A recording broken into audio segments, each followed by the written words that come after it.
Hello and welcome to the RetroMacCast with James and John, where in each episode we'll stroll down the Macintosh memory lane. We'll discuss older Macintosh computers, collecting all things related to the Mac and Apple computer, and current topics from the perspective that only a couple of old Mac fans can provide. Alright. Well, I suppose I can pull that off the... There we go.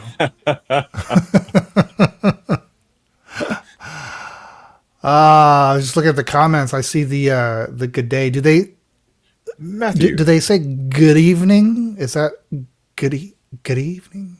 Good night? I don't know, because it must be at night there, right? In Australia? Must be. Two in a row. And he's nice We're enough back. to remind you to record the audio. Oh, yeah. Right. Yep. Very Yep. good. I Very will good. do that. Yeah. Fortunately, when we, stream like this, everything gets recorded. Obviously, I just have to Yeah, extract the but- audio later. But Sure. You don't have to do that every I time. don't have to do that. Yeah. All right. What do we got anything to say here at the top before we start into this? I don't think so. And then we'll just pat ourselves on the back for being here 2 weeks in a row. It's a record for the year, right? Yeah. That's right. Strong start. All right. Well, yeah. Let's just fire it up here. I'll go over here. I'll hit that record button in 3, 2, 1. Welcome to the RetroMacCast with James and John. This is episode 725 for February 2nd, 2026. Good evening, John. Good evening, James. Yeah, we're back with you. We're going to recap some of the surprises from last week's RR auction finish. That big collection of Boy, Apple are there stuff. some surprises. Yeah, we've got that. We've got eBay finds. We got some news stories. I'm looking at John's room. I always look back there to see if there's anything of note has changed. I know he doesn't have the computers on. I don't have the computers on. No, I need to. I didn't get out here time enough to get my two of my faves behind me on. Yeah. I will have an update later in the show also of my inventory process has continued. So I've got that to share. I've added some key data fields to my database. Oh, okay. Yeah, which I should have done at the beginning. Now I'm, I don't know how many computers in, and I should have been collecting this information all along. So I'll share that. I guess that's it. I think we'll just take a break here and come back with some eBay finds. How about that? Sounds good.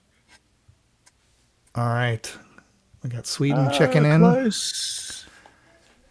Nice, excellent. Nunez HR. All right. Let's do the eBay finds in 3, 2, 1. It is time for eBay finds. Last week we had that.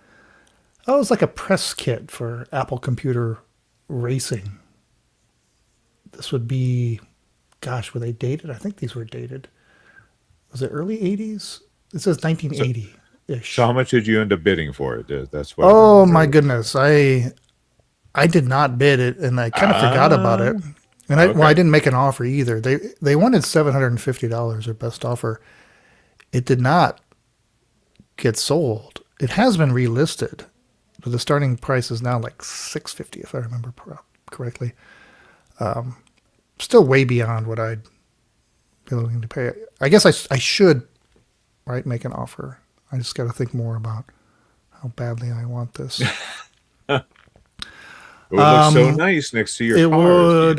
I could make a whole little display. I kind of have a display of the cars. Actually, one of the cubes in my cabinet. I have all the James, Apple it's computer missing race this. cars. It's missing this. Yes, I know. Okay, I'll do it. No. All right. what else did we have? The Picasso kit from I say the Picasso kit. That's kind of what we call it. The Picasso box from the original 128K Mac. All the contents included. That one, it's still up. Is that right? Let me refresh my page here. Oh no, it's sold. It's sold for $100. That's not bad at just all. crazy. Yeah, Six bids. Fantastic. Yeah. Wow. Great. Oh, and then the artwork with the name Brian McDonald on it has the 6-color Apple logo with a variety of different textures or whatever to compose the stripes and the odd bite of the apple with what look like teeth marks. That's still available for a buy it now of $499.99, or you can make an offer on that. All right. This one, just the box. These Macintosh hard disk 20s are fairly rare, right? This was Apple's first external hard drive offering that connected to the floppy port. Floppy port, yeah. Making it very slow, but very compatible with early Macs that did not have all right. SCSI. So I've used mine, and sure, it's slow compared to a hard drive, but it's still. Oh yeah, you're not talking better like than giant programs for the 128K either. So better than swapping floppies. It's really fine. Absolutely, really fine. Well, what you don't often see is the original box for this thing. I can't remember the last time I've seen the original box. So this auction is just for that box. So it kind of, it's in the same style as the original Mac box. It's just a white box with an isometric view of the unit itself. Box not in perfect condition, but not so bad considering the age. right. You can even see it's got the original shipping labels. It was sent to Purdue University. Aha. You see a date on there? I don't see I think there'd be a date. And I'm looking at does it have the packing material? Does it say yes? Let's see. And yeah, I guess so. There's a piece of cardboard, some styrofoam, maybe just wedged in there. So, these, like the drives themselves, I mean, the boxes are even rarer. And all I want is $25 to start this bid. Yeah, I think that's pretty good if you're. You want to collect all the boxes of these If you want to collect the boxes, this is your chance. Yeah. There's the, is that the serial number right there? You'd be lucky if you actually had the matching serial number. Okay. All right. And speaking of boxes, Yeah, speaking of boxes. So last week we had the accessory box for the 128K Mac. Now we've got the accessory box for the 512K Mac. And I have to say it's a bit of a downgrade. Not as much of a downgrade as for the Mac Plus, but now we have a cardboard box instead of plastic. Mm-hmm. But inside that, you still have a plastic insert to hold the cassette tape, the books, stickers. I don't see any stickers. It's not. It doesn't have. I bet it came with stickers, though, right? It probably did, but it doesn't show that it's with this particular set. Like it's missing the floppies too, right? Yeah, and also I think just like I noticed last week, I think there's a place for the programmer switch down to the bottom of that plastic box, just underneath the embossed Apple logo. Yeah, looks to be missing. And so I think these would be floppies underneath on this right side. But that makes sense. Look at this condition of this thing. It looks brand new. Oh my this gosh. had to have been boxed nicely in another box somewhere for the last 40 years or what have you. Yeah. It looks so pretty crisp. pristine. Yeah, look at that. And that manual. Oh my gosh.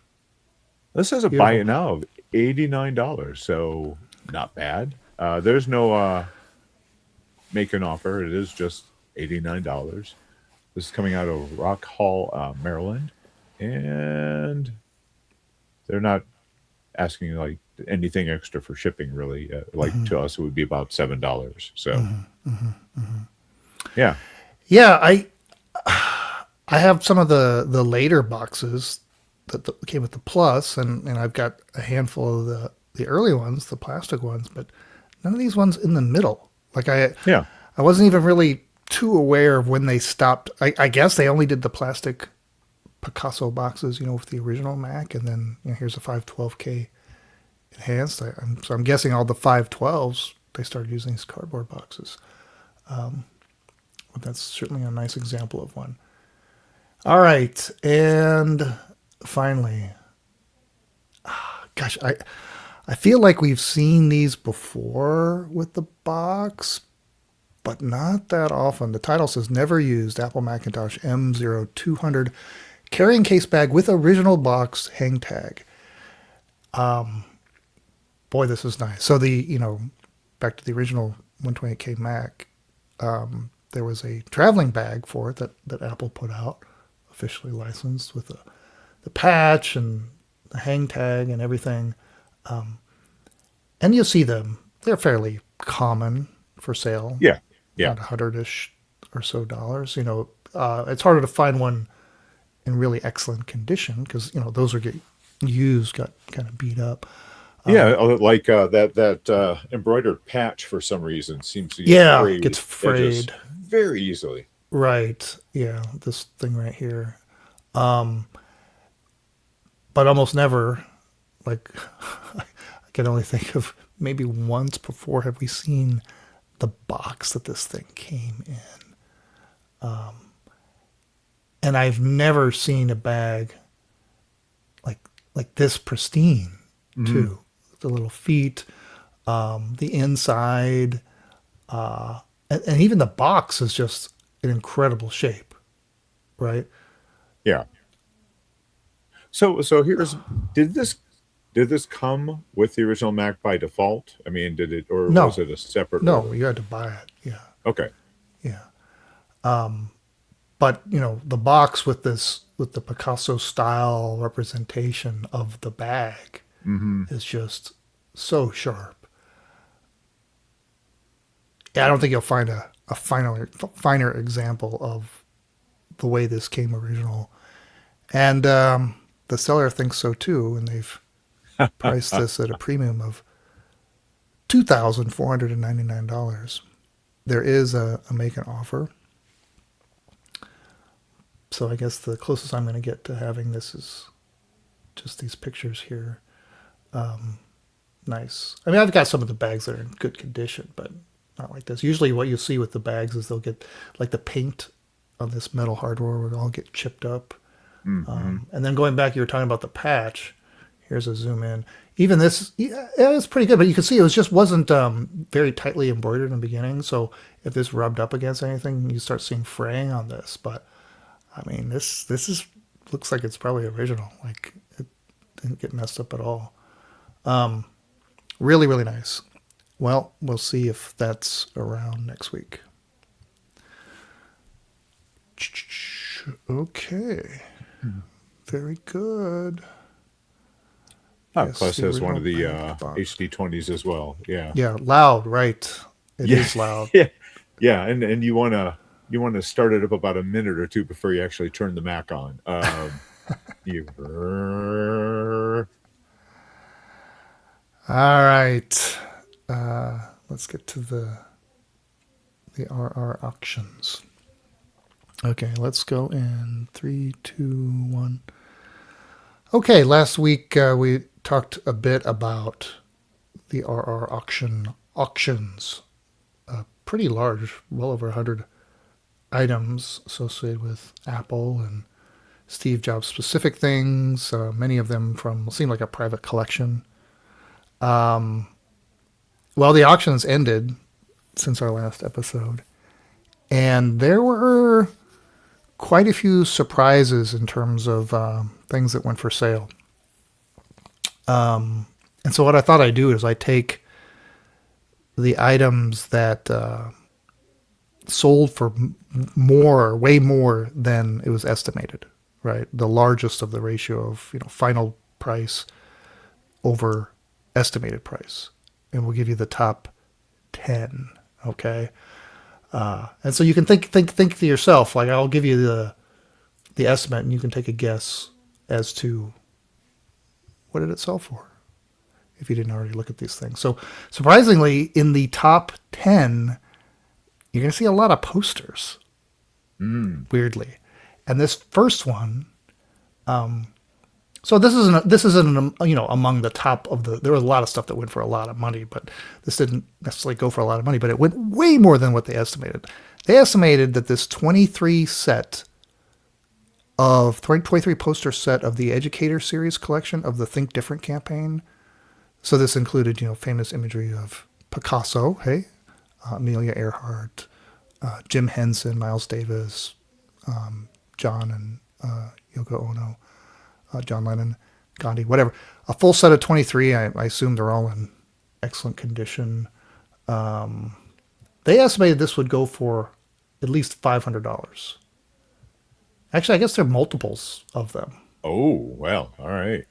And then it has the book, the little pamphlet. I think I've got that book somewhere that describes the various images and whatever. So, yeah.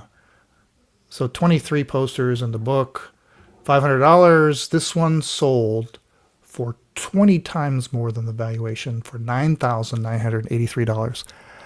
Nearly $10,000 for this set of posters.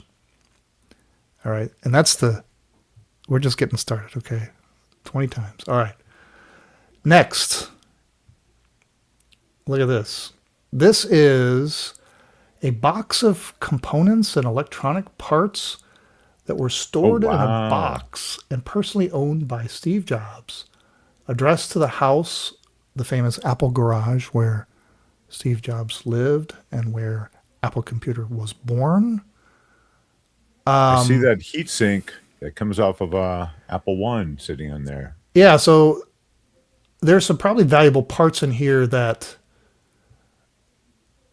by themselves, would be interesting if you were rebuilding an Apple One or whatever. But yeah. Apparently that these were, I guess, verified to have been owned by Steve Jobs and in the garage. They went for a lot more than anticipated. So the estimated value was at least $1,000. This one also sold for 20 times more than that at $20,133. $20,000. Look at the package here. Sign, of course he didn't write that, but whoever the Ewing Foley company, I guess, that supplied these parts, wrote it to Steve Jobs. 11161 Christ Drive, Los Altos, California. There you go. All right. At number 8, this is just a set of posters that were meant to be guidelines for how not to use the Apple logo. Okay. Thank you. I was very confused. So you've got three. You got a couple of posters here, and they say no on it. I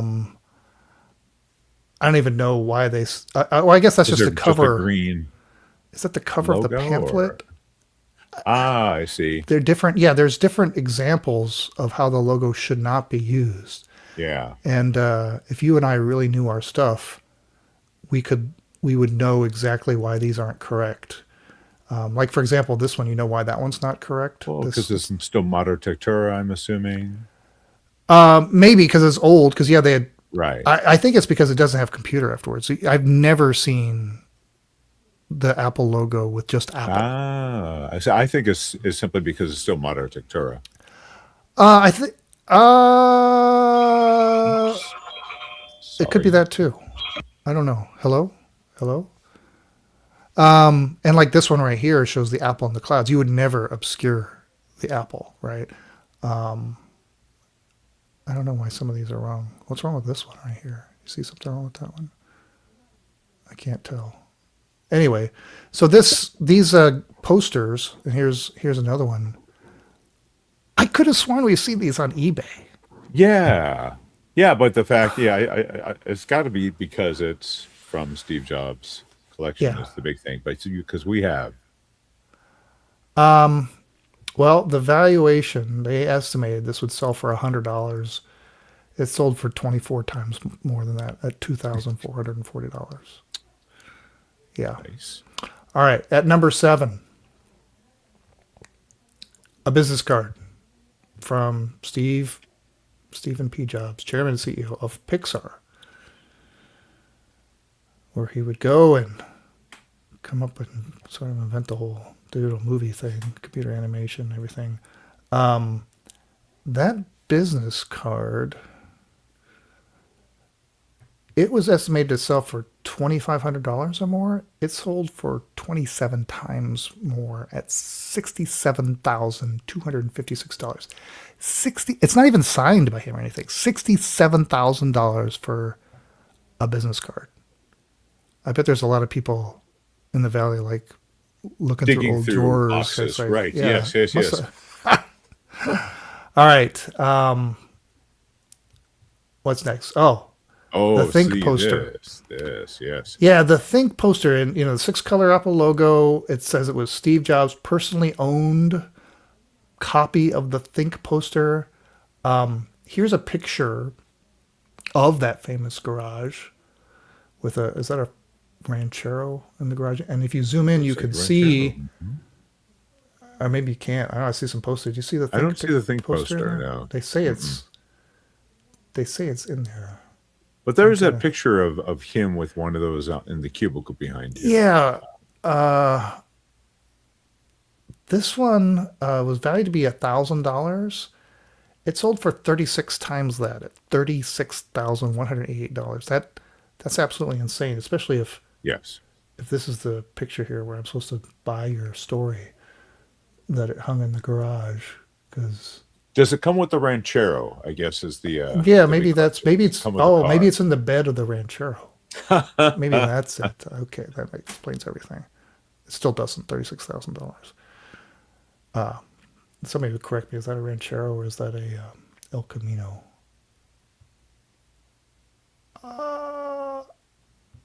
Please correct me. All right. Okay, so that was 36X, right? All right, the next one. Look at this. This is a Byte Shop wooden case for the Apple One that supposedly was personally owned by the man himself, Steve Jobs. Looks like it's in beautiful condition. So there's no Apple One in it. It does. Right. No keyboard. Just Yeah, it does the have a back plate, panel. bottom plate. Right. Yeah. Mhm. So it would be perfect for installing your Apple One. And there's kind of the bottom plate. And was it, were these Koa wood, if I'm not mistaken? Was it? Yeah, that sounds right. Yeah. I was trying to remember what the wood was. Yeah. Of course, the Apple Ones were, the Byte Shop, I think they came up with the case idea because in case people wanted to not just buy this box of parts or assembled Apple One, they could have a whole computer in case. So I guess one was provided to Steve Jobs. This must have come out of his house. 5,000 was the guess. It sold for 51 times more than that, for $254,375. Let me say that again. $254,375. Holy smoke. They didn't show the picture of it in the garage either. I'm sure it was there in the shadow someplace.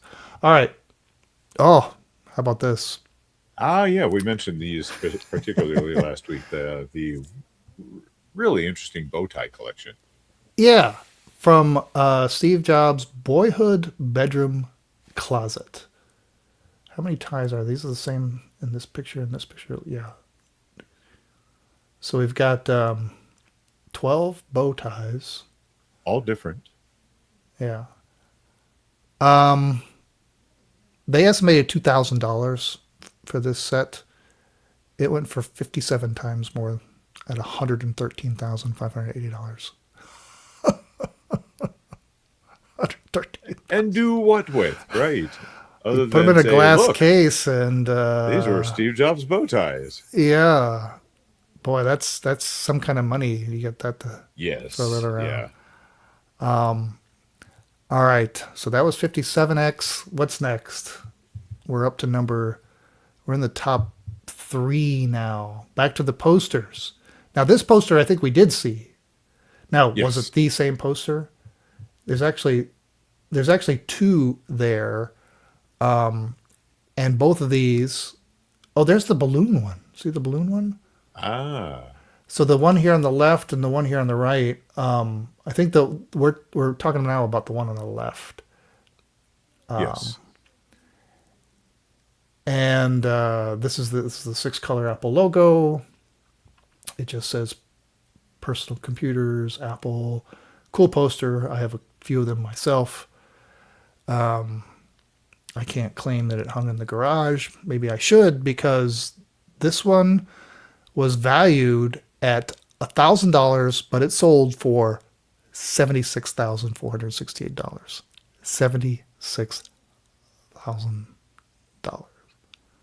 So My house was $80,000. So right.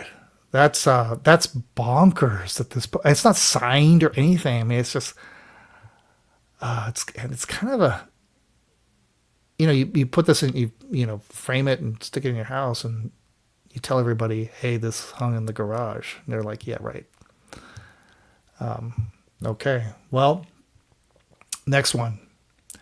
This is a bank statement from 1976, and it's from the Wells Fargo Bank, and it's an early Apple computer statement here. You can see it's a statement through March 31st, 1976, supposedly the first statement that they had for a checking account.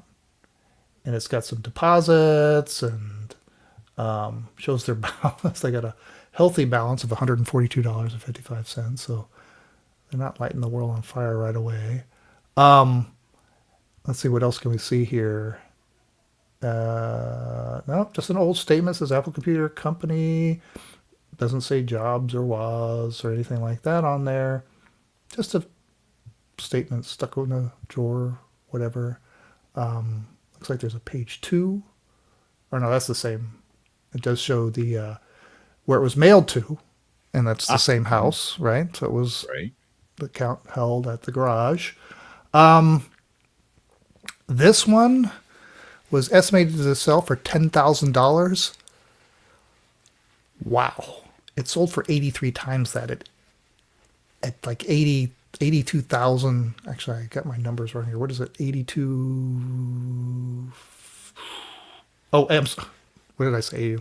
Eight, $828,569. Oh my gosh. $828,000 for a piece of paper that was the first bank statement of Apple Computer. Unbelievable. Okay. But the one that sold for way, Yes. way, way more than they thought was another poster. And this one, they actually have a picture here in the family's living room at that same address. You can see it there in the corner of the room. Steve Jobs is there, pictured with it, and he's holding, I don't know, Lisa? I don't know. Maybe. Maybe. I don't know who the woman is. That his adoptive mom? I don't know. This is kind of a weird. I've seen these posters around. It's not an Apple Computer logo, but it's just a picture of an apple, and it says Apple Computer So Inc. I want to say this was like that was done around like weren't there advertisements for the original Apple One that used that Apple picture? I think so. I That's, want to yeah, say really so. on. And so there Yeah. were some posters, and they are very hard to find. So it is a rare Yes. poster, and of course, it's way cool if it was Now pulled I from have to the say, house. anyone who wanted to do just like for funsies recreation of this, on the auction site. Mm-hmm. It's actually a pretty high Pretty good res. scan. If you click on Yeah. it again to zoom in, you'll Yeah. see just how good the quality is. Yeah. So Yeah. I plan to print one just to put next to my Apple IIe's. Just why Right. not? Right? Cool. Yeah. They estimated this would sell for $5,000. It went for $659,900. Wow. 659,000 for a poster. Crazy, crazy, crazy. But that's, this is some real history right here. So there you go. I mean, there are a lot of other interesting things there and stuff that sold Sure. for more money than some of the Millions. things we Yeah, talked like the about. Apple One board sold for Yeah. almost Well, 275, let's 2,750,000. let's do a quick look at that. Yeah, the Apple One. This was a prototype board that sold for $2.75 million. There was a Steve Jobs and Steve Wozniak signed check that went for $2.4 million. And we talked about that desk last week. The desk that was in the bedroom All of the right. Yeah. house Hmm. sold for $81,000. Steve Jobs' desk, and with a treasure trove of stuff inside, it would be wild to see. There's early Reed College, Atari, and HP papers belonging to Steve Jobs inside this desk.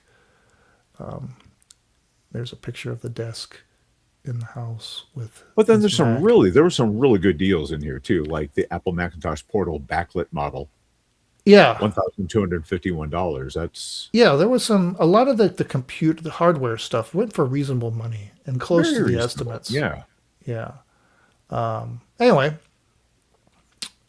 lots of neat stuff, and of course we always excited to see what else RR Auction puts up for sale. All right. I think we're ready to. Oh, we got news. Do we do news? No, we have not done. Okay, let's do news. Let's do news. Anybody in the audience high bid on any of that stuff? Let us know. You want to talk to us? All right, let's go in 3, 2, 1. All right, it's time for the news. Over on Hackaday, the article is a much faster Mac on a microcontroller. And this is all about getting a Basilisk 2 emulator ported to the ESP32P4 platform, of which I'm unfamiliar.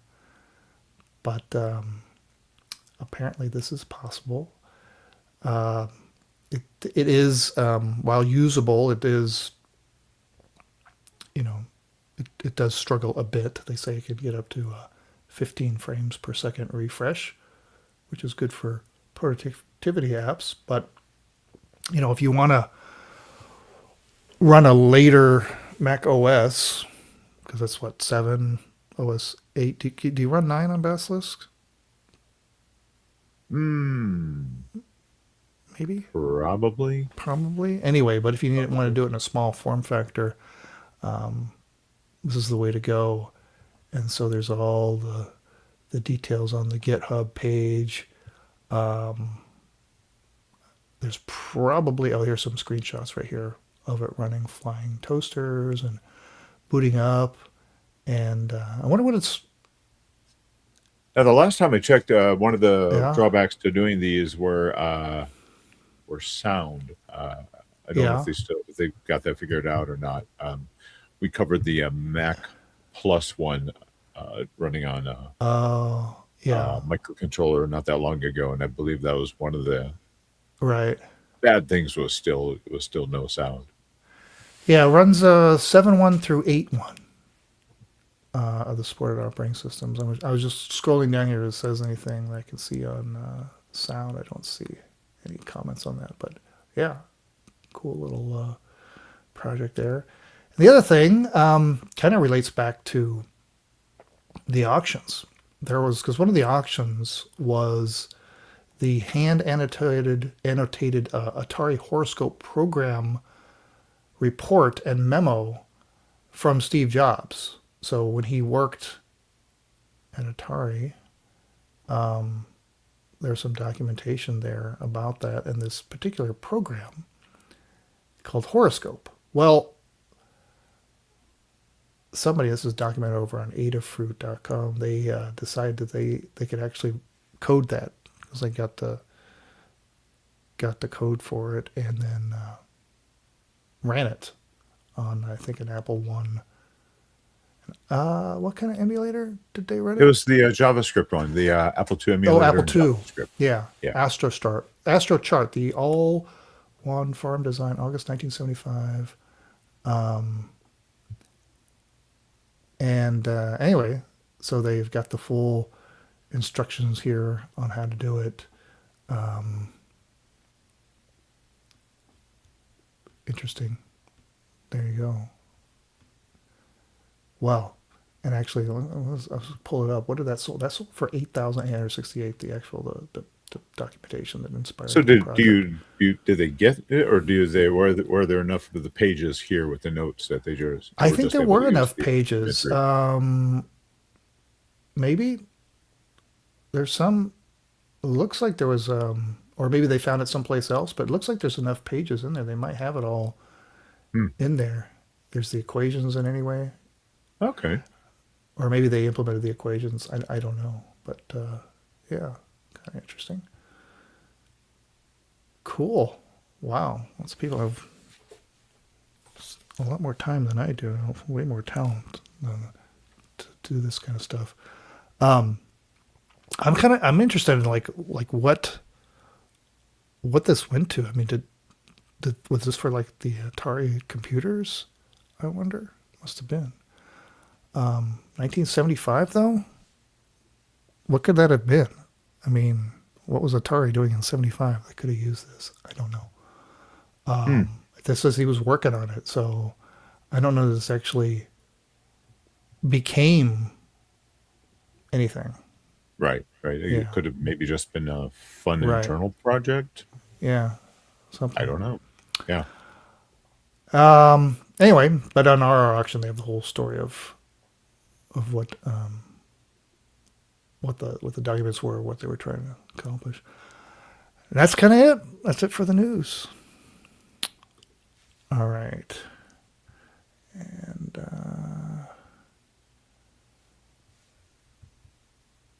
we'll wrap it up. I'll provide an update on my inventory. All right, let's go in 3, 2, 1. Well, that about wraps it up for another episode of the RetroMacCast, but I owe everybody an update. The good news is that I was able to inventory 2 computers. The bad news is none of them booted up. Ooh, that's right. If you remember last year, I concluded with an LC3 that was just glorious because it had a Apple II emulator card in it. Yes. Yeah. Would you even call that an emulator? No, it's actually like a 2E on a card. Correct. Yeah, that was a 65CO2 with its own processor, everything. Yeah. Yeah. So I decided I had a stack of these Pizza Box Macs. I decided, okay, let's just start going through them. So I pulled a Performa 400, and it turned on. Good. Okay. I got a video signal. Good. But it would not boot. So don't forget, some of those would not boot properly if the PRAM battery was dead. Is that correct, or you just not get a time? No. They would not boot properly if the PRAM Well, then that battery could be was the dead. case. Well, then I'll have to go back and try it. It did have a PRAM battery in it. But how old's that PRAM battery? I mean, I don't know. It lasts a long 25 years. time, but I considered that. I thought, and I kind of had that in my back of my mind. All right, well, maybe that's it, and maybe that's what's going to save this one here. It's in my hand. So I went to the next one, which is an LC3.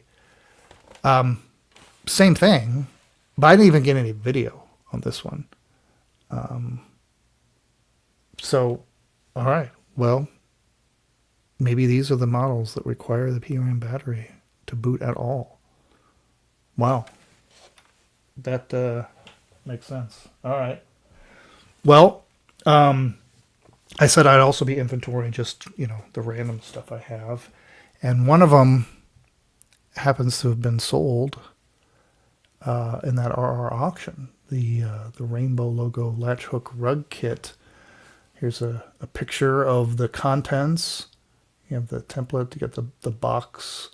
It came in the Apple gift catalog. It was the instructions, the template, all of that. That one sold for $2,223, a little over double what they thought it would get. And guess what? I have one. Bought it on eBay many moons ago. I have mine here, and I think I know I've shared this before on the program. Right. Does it have the Dayton? I wonder if it does underneath the shipping label to me. But I think this is the original box. And yeah, I mean, it's just, I don't have to pull the stuff out of here. It's just like the one in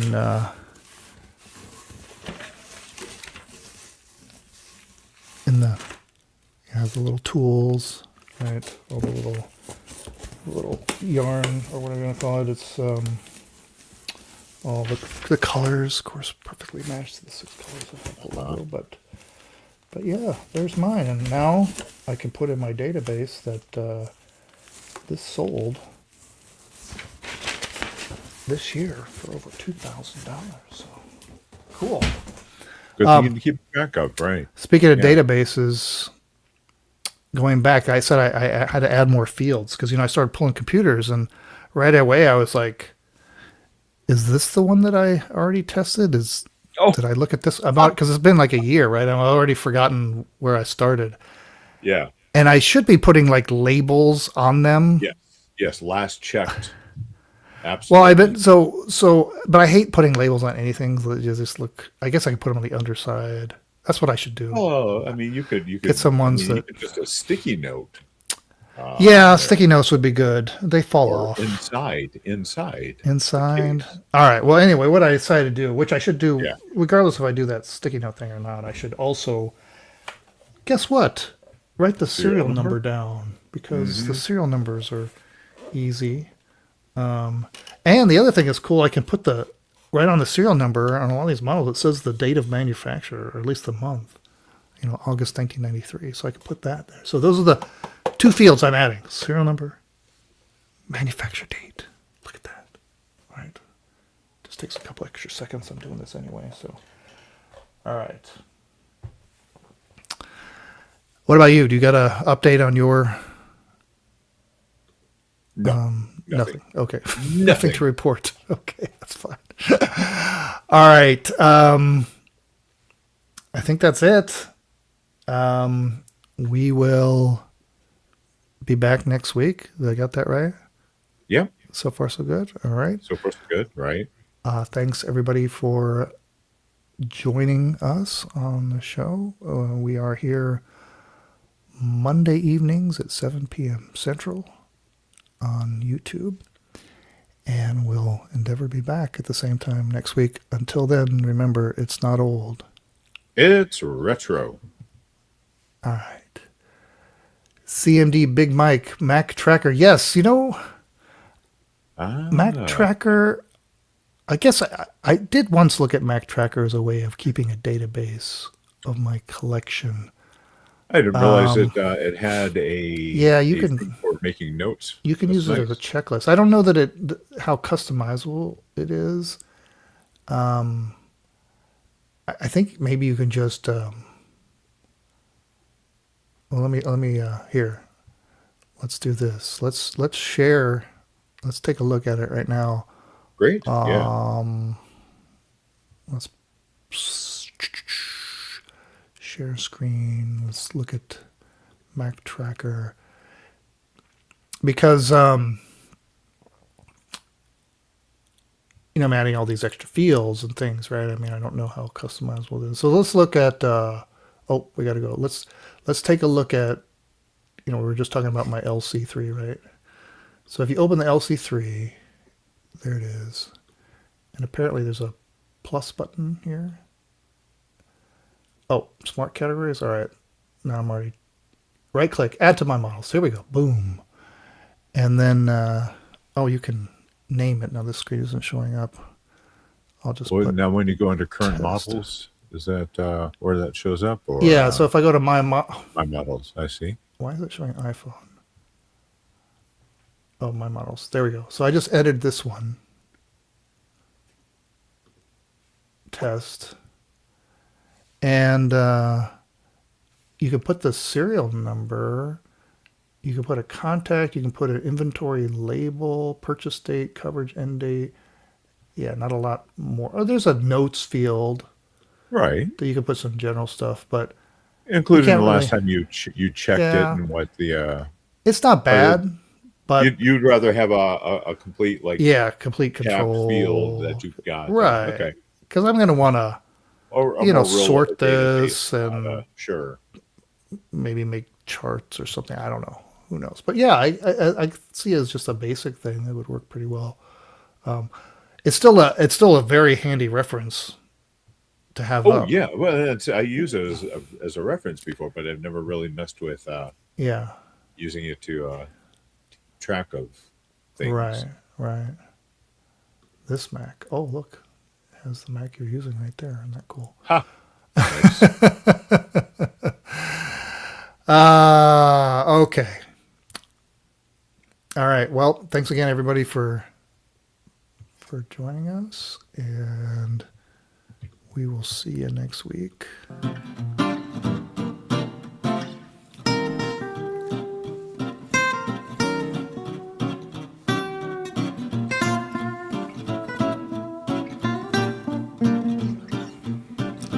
Thanks for listening to the RetroMacCast with James and John.